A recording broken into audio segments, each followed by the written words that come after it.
समान नागरिक कानून यानी यूसीसी क्या है? समान नागरिक कानून लागू होने पर क्या क्या बदल जाएगा? शादी विवाह से जुड़े रीति रिवाजों पर कितना होगा असर? यदि यूसीसी लागू होगा तो क्या बड़े बदलाव होंगे? देश में समान नागरिक संहिता का मुद्दा एक बार फिर चर्चा में है। मध्य प्रदेश, राजस्थान और छत्तीसगढ़ विधानसभा चुनाव से ठीक पहले प्रधानमंत्री नरेंद्र मोदी ने समान नागरिक संहिता पर बयान देकर एजेंडा सेट करने की कोशिश की है। भोपाल में कार्यकर्ताओं को संबोधित करते हुए पीएम मोदी ने कहा कि एक घर में परिवार के एक सदस्य के लिए एक कानून हो, परिवार के दूसरे सदस्य के लिए दूसरा कानून हो, तो क्या वो घर चल पाएगा? क्या कभी भी चल पाएगा क्या? फिर ऐसी दोहरी व्यवस्था से देश कैसे चल पाएगा? हमें याद रखना है कि भारत के संविधान में भी नागरिकों के समान अधिकार की बात कही गई है। इस पूरे घटनाक्रम के बीच आइए समझते हैं कि यूसीसी है क्या और इससे क्या कुछ बदलेगा और कोर्ट ने अब तक क्या कुछ कहा है। सरल शब्दों में कहें तो यूसीसी का अर्थ है एक कानून जो विवाह, तलाक, विरासत, गोद लेने, रखरखाव आदि जैसे मामलों में सभी धार्मिक समुदायों पर लागू होगा। भारत में अपने सभी नागरिकों के लिए एक समान या आपराधिक संहिता है, लेकिन समान नागरिक कानून नहीं है।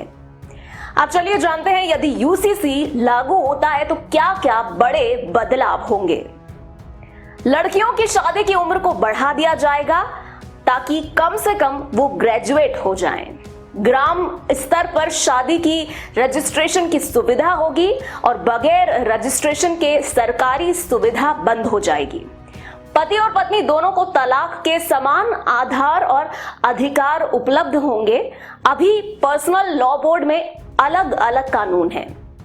एक से अधिक यानी कि बहु विवाह पर पूरी तरह से रोक लगा दी जाएगी। उत्तराधिकार में लड़के लड़की की बराबर की हिस्सेदारी, पर्सनल लॉ में लड़के का शेयर अभी ज्यादा होता है तो अब बराबर हिस्सेदारी होगी। नौकरी पेशा बेटे की मौत पर पत्नी को मिलने वाले मुआवजे में माता पिता के भरण पोषण की जिम्मेदारी भी शामिल होगी।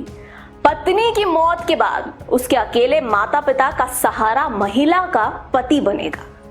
मुस्लिम महिलाओं को गोद लेने का हक मिलेगा और प्रक्रिया आसान कर दी जाएगी। हलाला और इद्दत पर पूरी तरह से रोक लग जाएगी। लिव इन रिलेशनशिप का डिक्लेरेशन देना होगा। बच्चे के अनाथ होने पर गार्जियनशिप की प्रक्रिया आसान की जाएगी। पति पत्नी में झगड़ा होने पर बच्चे की कस्टडी ग्रैंड पेरेंट्स यानी दादा दादी या नाना नानी को दे दी जाएगी। जनसंख्या नियंत्रण पर भी बातचीत होगी। दोस्तों, आपको क्या लगता है कि समान नागरिक कानून यानी कि यूसीसी लागू होना चाहिए या नहीं? हमें अपनी राय कमेंट सेक्शन में कमेंट करके जरूर बताएं। राजनीति और राजनीति गलियारों की हर छोटी बड़ी खबर से अपडेट रहने के लिए अभी चैनल को सब्सक्राइब कर लीजिए। वीडियो पसंद आया हो तो लाइक और शेयर करना ना भूलें।